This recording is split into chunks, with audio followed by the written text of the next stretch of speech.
I'm having a massive heart attack. The ambulance driver, I heard him say this very clearly. He said, she's not going to make it. All of a sudden, I felt like there was like a ponytail right here.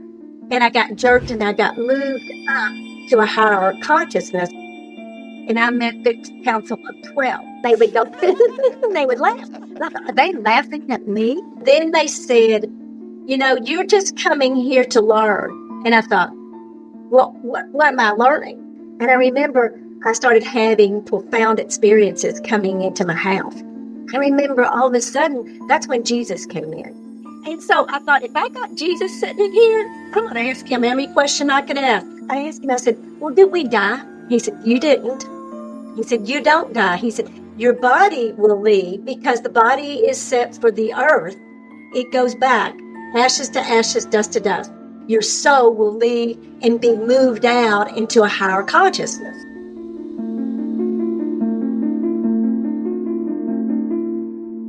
Hi, my name is Virginia Drake, and I had a near-death experience, but also I had several, and I didn't even know it. But what you're going to be hearing about today is in 1998, the major NDE, or near-death experience that I had, was in 1998. The week before, I was naturally very healthy.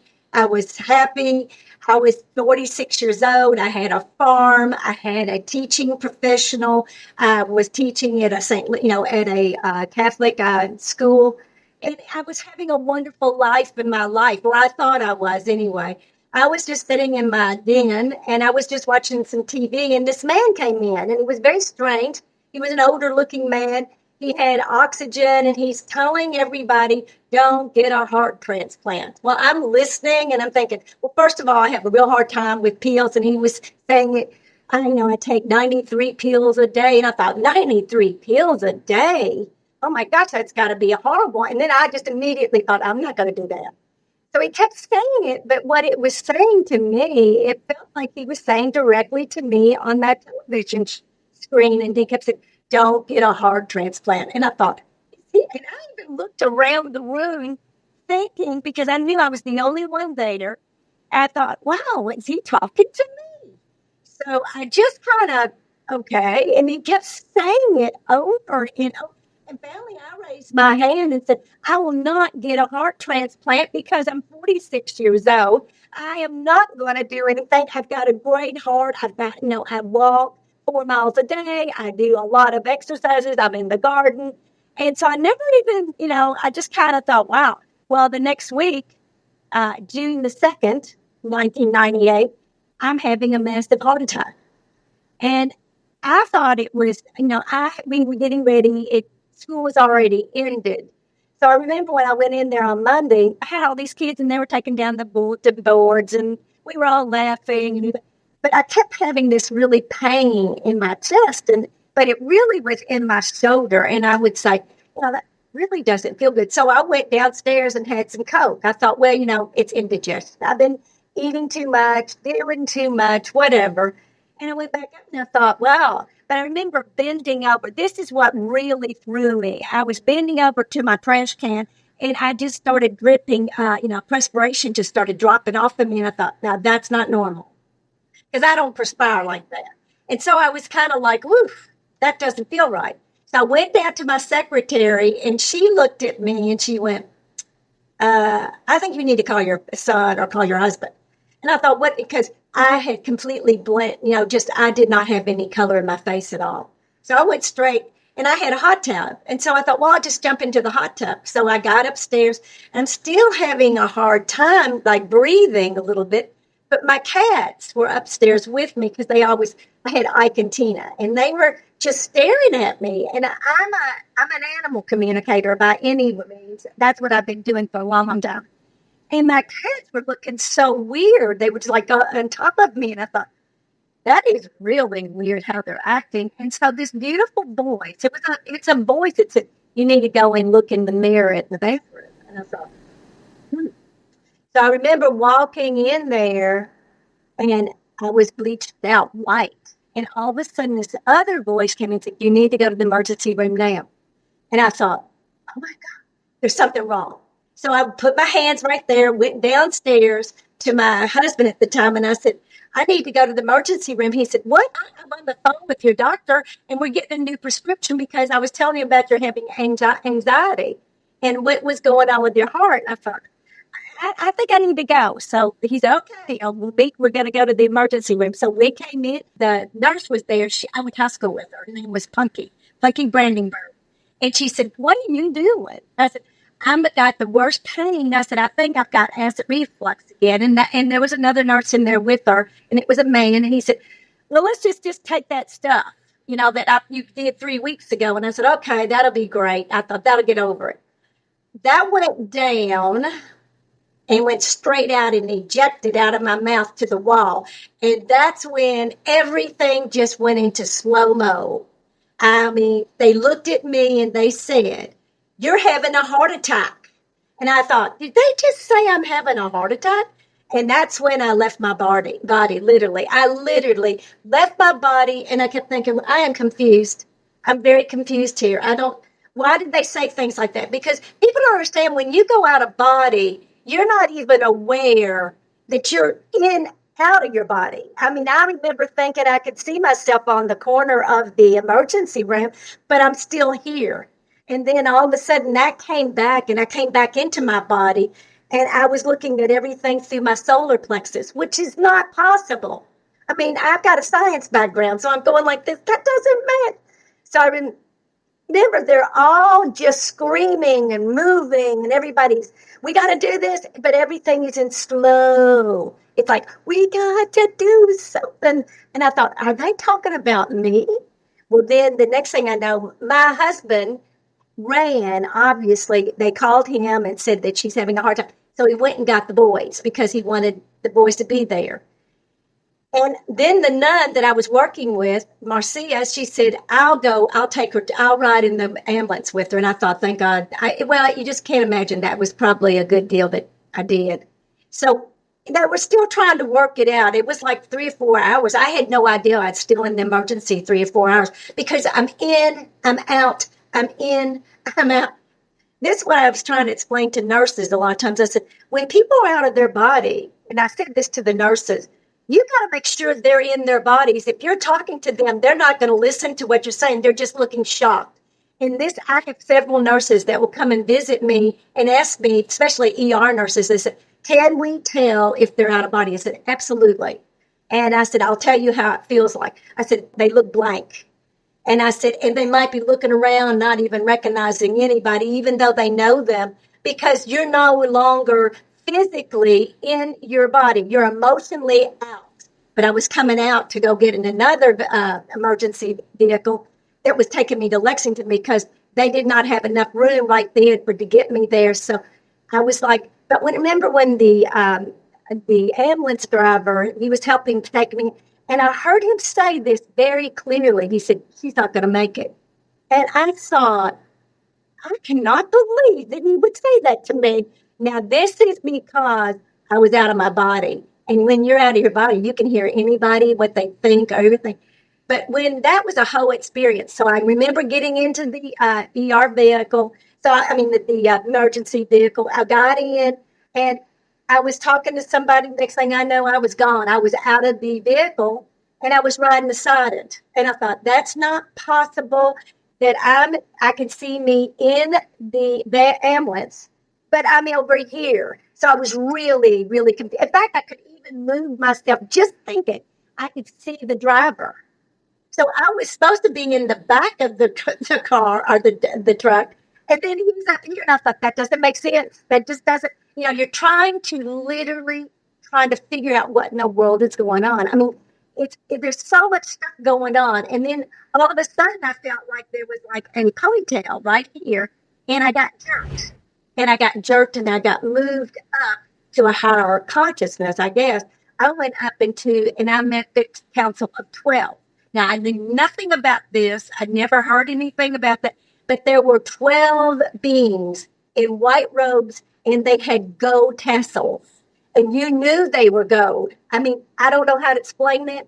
I try to explain this to people who've never had these, because all of a sudden you know everything. You know everything about the universe. You know about you. You know about everybody. You see totally differently than you've ever been in your own self within your body. So I remember they were talking to me, and I thought, how can they talk to me? I can't see their mouths. And I remember I was sitting in a chair. I looked down, but I couldn't find my hands. I couldn't find my body, but I knew I was in a chair. And I would say, where am I? I mean, I'm trying to talk, but I'm in a room. I knew I was in a room, but I had a room that had like big windows, and I could go out of those windows and I could be in the stars. I could be in the universe. I could dance over here. I could go over there. All I had to do is just think, and you do something different. So you had to learn how to, to maneuver that. And you didn't even, you never even knew you could do something like that. So I remember I was saying something. I said, this is really weird. I don't know where I'm at. And these beings would lean down and they would go, and they would laugh. And I thought, are they laughing at me? Because I kind of took it personal because I thought, are they laughing at me? And they even laughed even more. And then, but I never could see their faces. I only could see the hood. And so then they said, you're just coming here to learn. And I thought, well, what am I learning? Wait a minute, what part of this? So it almost felt like a spaceship, that you could see. But it wasn't a spaceship. It wasn't that. Well, I remember I thought, look, there's a novel. And it went down because I have a science background. So I'm taught all of this. Look at the stars. And then I would think I was going to be at a planet, or I would be over here. And it would be like in seconds. I mean, multi-seconds. It was not like a second here. It was like, you done. And then I came back to the chair. And the next thing I know, I'm back into my body again in the ambulance. I remember going, how did this work? And I couldn't tell anybody because the pain was so excruciating when I would come back into my body. It was excruciating. So when I got into the other hospital, the thing that I remembered, and it still makes me cry, I had not seen my husband or my two sons yet. I just saw my friends. And all of a sudden, the nurse was coming, and she said, we're going to take her out to the operating room because they were going to put a stent. What they were going to do is a hard cath. They're going to go through that, and then whatever they had to do because the heart attack was pretty severe. And I remember thinking, this is going to be the last people I've got to ever talk to again, ever. It's a real sobering thought. I'm not going to see my sons ever again. I felt it very clearly that this might be the last. And I remember crying as I'm going away from them. I thought, this is going to be the last people I've ever see again. It still does. Now that's been almost 27 years, but it still takes you up. So I remember I was in, and the nurse comes in and she's doing this, and she's talking. She said, Miss, at that time I was somebody else. I wasn't divorced. So she's talking to me, and she said, this is going to be an easy thing. We're going to do this. And I said, okay, that's cool. I'm all right. Once they relaxed me enough to get where I could breathe, I said to them, I said, look, I'm a teacher. And I would like to watch this because they were going to cut into my, aorta. And they had a little, it's like a little drill. And I said, would you let me see it? Because you're still awake. I mean, they have to put all of the dye in there. You're very awake. They're just making you so calm. So I remember the cardiologist, the doctor said, do you want to see this? I said, absolutely. I'm going to teach it.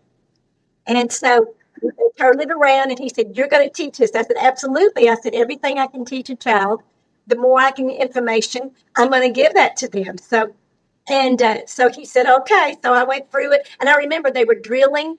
And as soon as they hit that clot, because I had a 99% clot in my aorta, I should have died. They called it the widowmaker. And I remember going, well, I can just go back home now. That's what I thought I was going to do. I thought, well, gosh, I can just leave now. But I remember the woman, I was in the ICU, and the lady was there with me. She was probably the age that I am right now. I'm 73 right now. So she was probably in her 70s. And I knew she was really sick. I knew that in fact, one of the nurses said, she's in the process of dying. And I thought, oh, and I'm going to be in the room with her. But we had a curtain. I could not see her. I could hear her. She could hear me. And I remember that, and in that room was the most amazing thing. I had angels that started coming in. I had a dot of light that was in that room with me in the corner. And I kept thinking, this must be really bad drugs because all I'm seeing is this light. And it just was, little bitty light. And the next thing it starts getting bigger, bigger, and bigger. Now, I'm going to say it was Archangel Michael because that's who it looked like. And he was huge. He was bigger than the hospital. And I thought, oh, wait a minute. That can't be possible. And I remember him coming down and looking at me. He said, it's time to wake up. And then I had these angels after he left. He went like out to the hospital window. And I'm in the third floor. There's no way he could have gone through that window. But he was kind of like went in through the window, but he was waving at me and he's talking to me. And I thought, that's not possible. That can't be right. And so I remember thinking, okay, this is it. And then all of a sudden, all these angels started coming in, but you couldn't hear them. Now I'm in a room with a woman that has a curtain, and these angels were coming around and dancing around my room. There is no way they could have gotten through my bed like that. They were going through the wall, coming back around, and it was like, that doesn't make that. And they were talking to me, and they were talking like this. And I thought, I don't even know what they're talking about. But as they're talking, this is going off and on all night long. And in the middle of the night, I would have thought it was probably about 3:00 in the morning. I'm still having this, experiences. I'm having angels coming in. I'm seeing gold light coming in, and then it would go out, then it would come back in. I thought, what is that? Because the light was not the same, because that's when you're going out of body, coming back in. Mm-hmm. And all of a sudden, this man comes in, and I heard him come in, and he sounds just like the National Geographic narrator. Now, I'm a teacher. I watch Learning Channel, National Geographic, so you recognize these narrators. It sounded just like him. And I thought, that is the weirdest thing in the world. That sounds just like the National Geographic narrator. So, yes, that lady did pass. And I remember the nurses came in, and they said, well, we let her, she left. Or I think they said she left. I said, did she pass? And they said, yes. And I said, this is the wildest thing. I remember this one nurse, she was blonde. She was real, laughable and fun to be around with her. And she said, that was her son. I said, really? I said, he sounds just like the National Geographic narrator. And she said, that was him. He just came in from California. I went like this. I said, everything then that was going on over on my side of the room really was happening, because Spirit literally made me see both sides. And there are two worlds. And I've learned this from the work that I've been doing with myself. There's two worlds. There's the world of God, or the world of the universe, and then there's the world of man. They wheeled me into my room. My husband was there. My family doctor was there. Two other doctors were there, plus that doctor. And then the manager of the hospital was in there. And they're discussing me. What can be done? This is called shock heart. And I thought, what are they talking? And they're talking about me, and I'm sitting in the bed, and nobody's discussing anything with me. So it kind of burnt me up a little bit, because you're discussing something about me, but you're not involving me in what you're talking about. So I kind of raised up, and I heard them say, well, this is called shocked heart. And I said, I don't think it's shocked heart. I think it is a miracle that I'm alive. And I laid back down because I was afraid I'd have another heart attack. And my cardiologist looked at me and he said, why do you say that? I said, because I feel good like that. And because he had already given me the bad news. Oh, my gosh, Lauren, he gave me the real bad news. They just told me if I did not have a heart transplant, I'm going to die in 6 months. So, I was preparing for that. I really thought that's it. And by not doing what they said to do, I did not want a heart transplant. That guy said it. I wasn't doing it. And so he said, you've had a change. Your heart has come back. And I said, what do you mean my heart's come back? He said, it's called shocked heart. It looks really bad. Because, I was gone. That my heart was not functioning or anything. And it came back miraculously. I think it still says it came back miraculously. And I remember coming back home, and I said, because it was the first summer break of the first day. So I had 3 months to recuperate. And I sat in a chair, and I had a room called the Angel Room. And I thought, I just sat there. I did not talk to anybody. I cried a lot. I cried a lot. I couldn't believe that God was so grateful that, I could even live through this. I mean, I started seeing the understandings of what really happened to me with the shock of the body and all of that. And I remember I started having profound experiences coming into my house. I remember all of a sudden, that's when Jesus came in. And I remember when he walked in, I recognized him immediately because he looked exactly like my Jesus on my bulletin board. And I was the only one that had the smiling Jesus. And he came in and I thought, he looks just like the smiling Jesus. And so I thought, if I got Jesus sitting in here, I'm going to ask him every question I could ask. So I said, first of all, I said, how come you look exactly as my smiling Jesus? He said, because that's the only way you would recognize me, the way where you recognize. And it makes perfectly good sense because everybody says, I listen to a lot of NDEs that have been Jesus, and Jesus is a little different from them. Like some people have the darker Jesus, some people. And I realized this is what he said. He said, you're not going to recognize me, but only the way you've been given how I look. And that's exactly the truth. And that would be, because if Jesus was walking in the crowd with everybody, that's why everybody sees him totally different because they're only going to recognize him for what they have known. So I remember he gave me that, and I thought, well, that is the best. I've never had an answer like that. And he was telling me about, I asked him, I said, well, did we die? He said, you didn't. He said, you don't die. He said, your body will leave because the body is set for the earth. It goes back, ashes to ashes, dust to dust. Now, I was a Bible girl because I was a Baptist before I was a Catholic. So I was very much about aware of the Bible. I thought, ashes to ashes, dust to dust. That's exactly what it would be like. Your body will go into particles. Your soul will leave and be moved out into a higher consciousness, which I thought that was the coolest thing in the world. But also I told him, I said, I can see things better than I've ever seen. And he said, so you see with your soul eyes, you're not seeing with your human eyes. And I thought, soul eyes?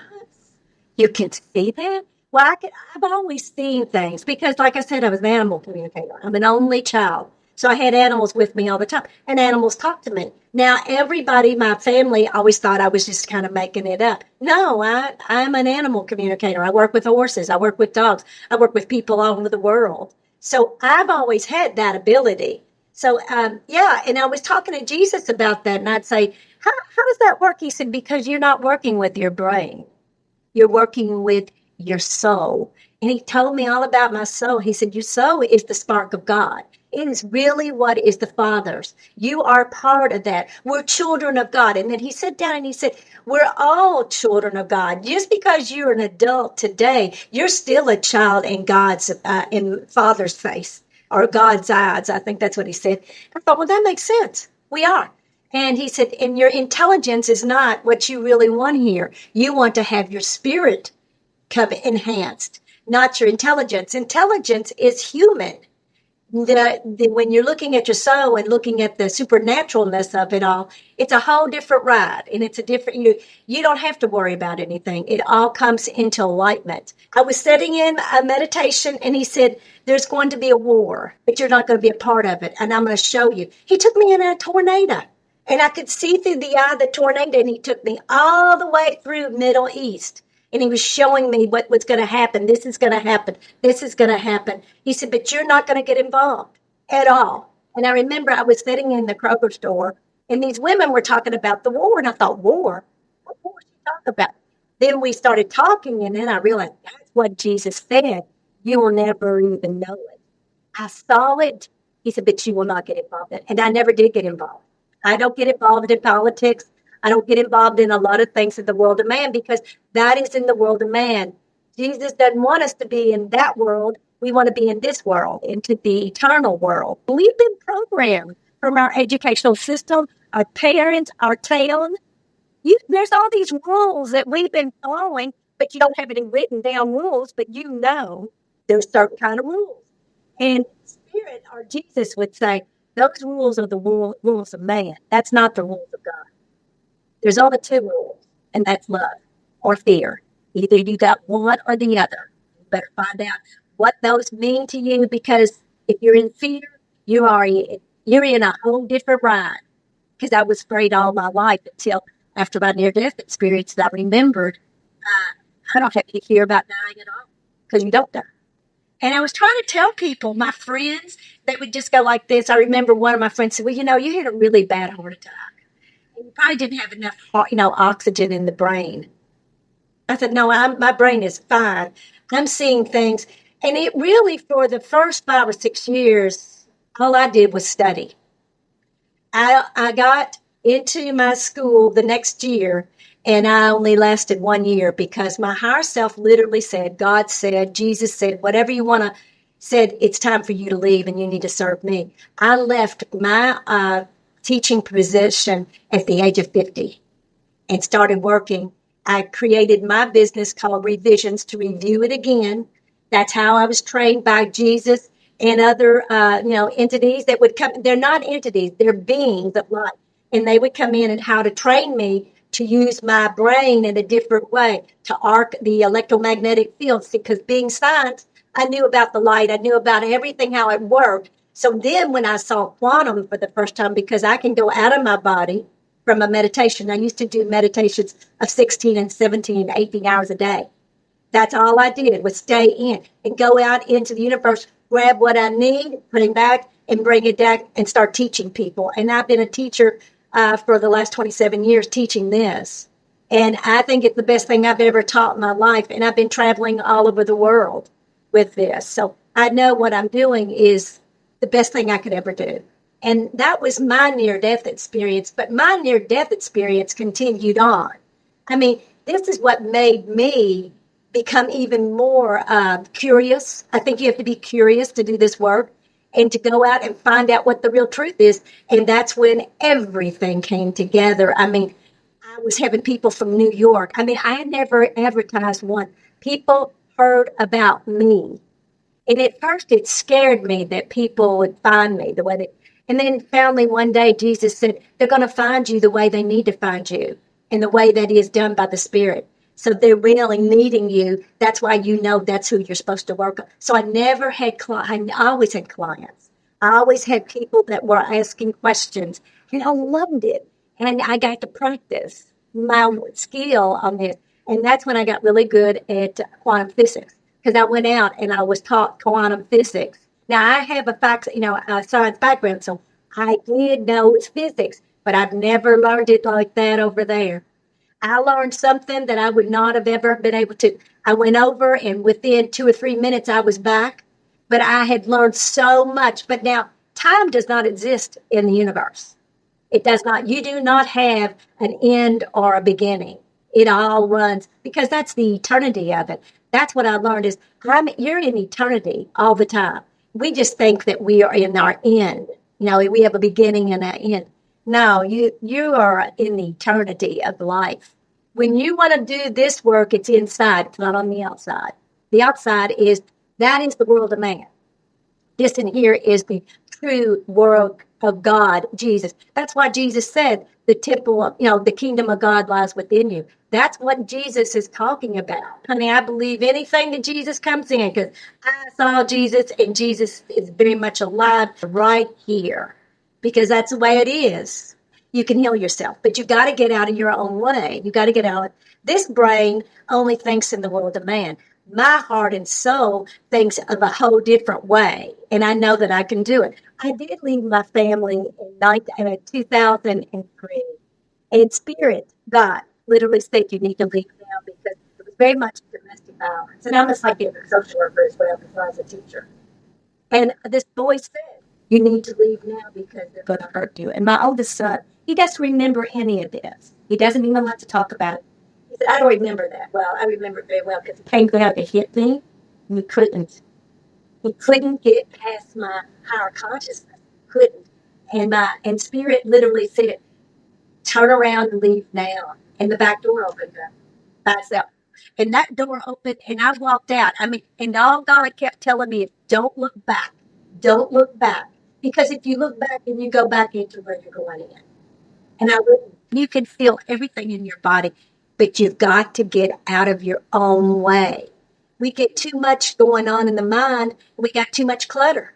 you got a whole lot of clutter, you're not going to be able to do what I do because I had to learn how to stop everything. I had to completely empty my mind totally. And then these great experiences would come through, like a movie. It would come through, and I think, oh my gosh. Or like if I'm working and all of a sudden somebody's face just shows up, it's usually my client. I just pick up the phone and call. They said, "How'd you know? How'd you know us?" Because I felt you. They said, "What is it like when you feel me?" I said, "I saw your face." So yeah, it's the most incredible thing I've ever done. I mean, I've done some amazing things, believe me. But to do this work, nah, I would not trade anything. Thank you so much for watching this video on TNH Afterlife. We're so grateful to have such an amazing audience, and your comments always make me so happy and interested. My name is Lauren, and if you like this video, make sure you subscribe to TNH Afterlife. I can't wait to share more near-death experience stories that can change your perspective on life and death.